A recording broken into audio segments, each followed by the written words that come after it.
Well, to discuss what happens now to Obamacare and what President Trump's approach to Africa might be, I'm joined in the studio by the Africa analyst and international healthcare expert, Dorcas Gwata, and the African-American writer, composer, and performer, Greg Brown. Thank you very much indeed to both of you for coming in. What do you think is going to happen to Obamacare? Charles, you will know how hard we worked. Obama worked very hard on this program because it meant a lot to him. Why did it mean a lot to him? Because the health outcomes, particularly in African Americans, were worrying. We have African Americans whose health outcomes are worse than people in Africa. So he fought very hard. To scrape this is very worrying. And that Donald Trump should be even thinking about it is very worrying because it means worse outcomes for the very poor in America. And that increases disparities, which are already very worrying. So this is a very worrying approach.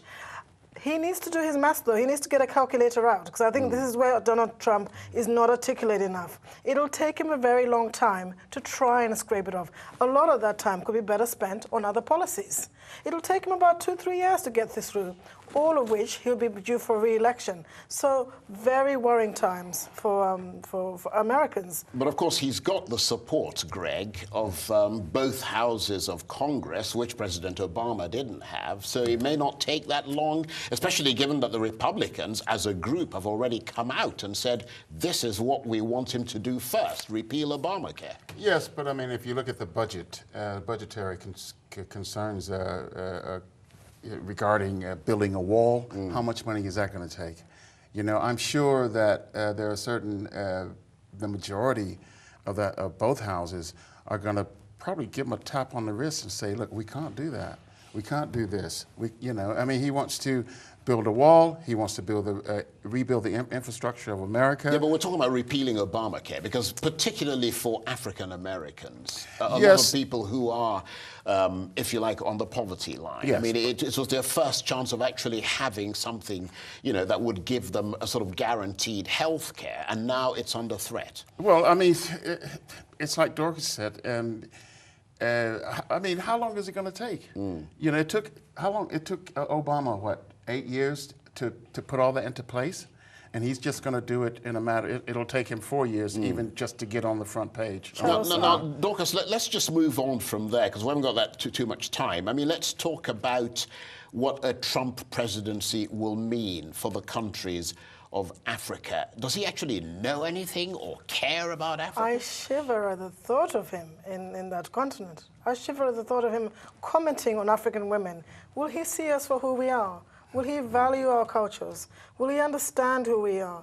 Will he understand the work that goes on into that continent? That's most of those economies are actually growing faster than some of those global economies. Now, he's a man who says he understands business, but I worry about the African continent. On the other hand, of course, Greg, I mean, some people say that there's likely to be more investment and less aid to Africa coming from a president who's a businessman. Yes, of course, and don't forget that certain parts of Africa are very important, you know, strategically in terms of being a listening post for the Middle East and for the whole of Africa. I know in Ghana, you know, the communications network is very strong, very powerful, coming from America. Right, and of course, Dorcas, thousands of Africans living in the United States could possibly face deportation. I mean, if he goes through with his plan to, you know, tighten immigration. Charles, he won't be able to build a wall, but he'll be able to strengthen the immigration policies very, very strongly, and that's very worrying. But I want to come back to the African point because I think that's a very significant point. This is time for us Africans to put our house in order. We should no longer be dependent on aid. We should no longer be dependent on who is elected elsewhere to sort out our health care. We should be absolutely prepared for our own health emergencies and our own governance systems so that we're less dependent on other people. That's a good point. This is an absolute critical point, and we need to review that. That's a good point. Greg, I want to ask you this because I want to get your reaction to the Trump triumph because, I mean, you were here with us the day before the election. You voted for Hillary Clinton. You were very, you know, upbeat at the time. Your reaction now to all of this? Oh my God, I've been like in a dream. I couldn't believe it. I really could not believe all the negatives that Trump represented, that he would become President of the United States.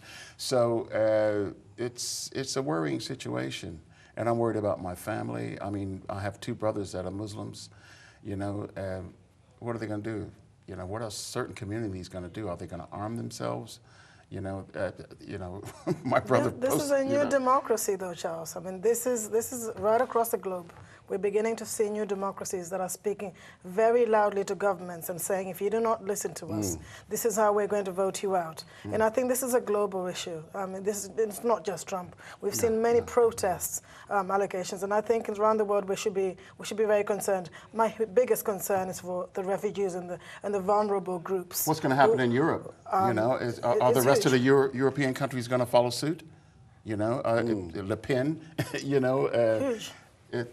The implications are outstanding, really. Okay, Greg Brown and Dorcas Gwata, much appreciated. Thank you very much indeed.